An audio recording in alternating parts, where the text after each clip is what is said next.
அஸ்ஸலாமு அலைக்கும் வரஹ்மத்துல்லாஹி வபரகாத்துஹு. உங்கள் அனைவரின் மீதும் ஏக இறைவனின் சாந்தியும் சமாதானமும் உண்டாகட்டுமாக. சிந்தனைக்கு சில மணித்துளிகள்.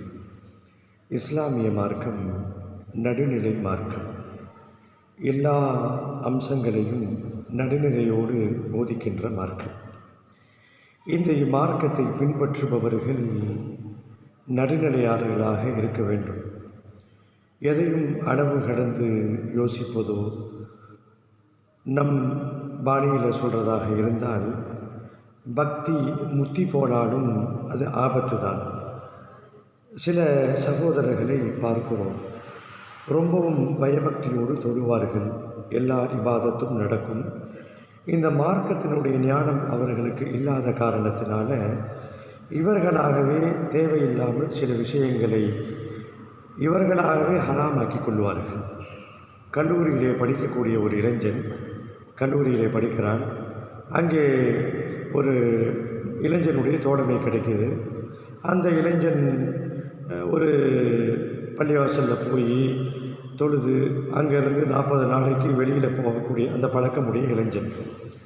இவனும் அங்கே போய் பழகி அதே பழக்கத்துக்கு வந்துட்டான். இது தப்பாக சரியா என்ற பிரச்சனை வேறு. என்ன ஆச்சு, இங்கே போயிட்டு வந்து ஒரு 40 நாள் கழித்து வந்த உடனே அந்த இளைஞனுடைய உடையிலே மாற்றம். என்ன மாற்றம்? ஷர்ட் அணிவதை அவன் விட்டு விட்டான். எந்த நேரமும் ஜுப்பா தான் போடணும்.